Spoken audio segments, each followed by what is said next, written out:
tout de suite. Place à Théo Ampia qui est 7h26 sur Sud Radio. Bonjour à vous Théo. Bonjour Jean-Marie, bonjour à tous. Revue de presse évidemment avec en une les Corses qui se réjouissent de l'arrivée du pape aujourd'hui. Le pape en Corse, la ferveur du Nil en une de Var matin. Une visite qui suscite un fort engouement, comme nous l'explique Marie-Noël, ajaxienne de souche. C'est un honneur d'avoir le pape chez nous. Je pense que je ne verrai plus jamais de souverain pontife dans ma ville.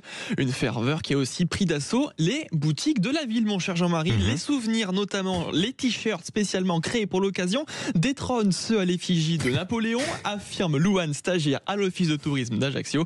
Alors les habitants, ils ont raison de se réjouir de cet événement, puisque la venue du pape en Corse est une première en 2000 ans de chrétienté. Exactement, de chrétienté corse. Alors on précise qu'à 9h à peu près, le pape François atterrira. À 9h aussi, on sera en direct avec un prêtre corse qui vient de Nouméa par ses propres moyens pour co-célébrer cette messe. Voilà aussi ce que déclenche ce genre d'événement. On parle politique également sur Sud Radio et notamment en une de la presse. François Bayrou, le nouveau Premier ministre, s'est exprimé, Théo, pour la première fois dans la presse avec une interview exclusive accordée à la Tribune du dimanche. Il dément l'affrontement avec le président de la République lors de sa nomination. C'est ça, il dit la relation avec le président est d'abord une relation personnelle. C'est un homme dont les gens ne se rendent peut-être pas compte de l'audace et du courage. Il n'y a rien de plus simple pour moi que de travailler avec lui, c'est ce qu'il a déclaré.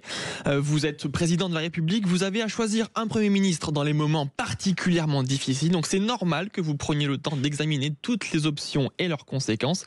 Je n'ai jamais connu un président qui accepte de se lier les mains. Voilà comment conclut le nouveau chef du gouvernement. Il a bien dit ça, hein. C'est un homme dont les gens ne se rendent pas compte de l'audace et du courage. Sic, comme on dit dans la presse écrite. Pourtant, il est preuve de l'être classique.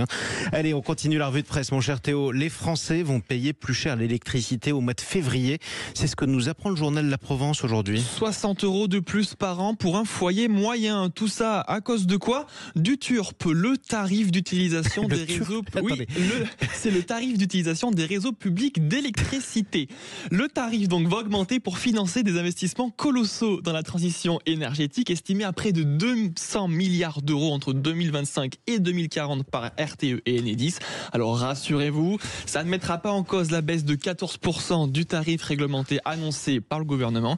Il y aura une augmentation certes, mais sans conséquence pour les foyers. Le TURP. Oui, je sais, ça peut paraître bizarre, mais c'est bien le nom, Jean-Marc. Le TURP, un acronyme à la française. Ça rappelle un film qui s'appelait Le Boulet avec Gérard Lanvin. Ne m'appelle pas le TURP. Voilà ce qu'on va dire sur Sud Radio. Merci Théo Ampia.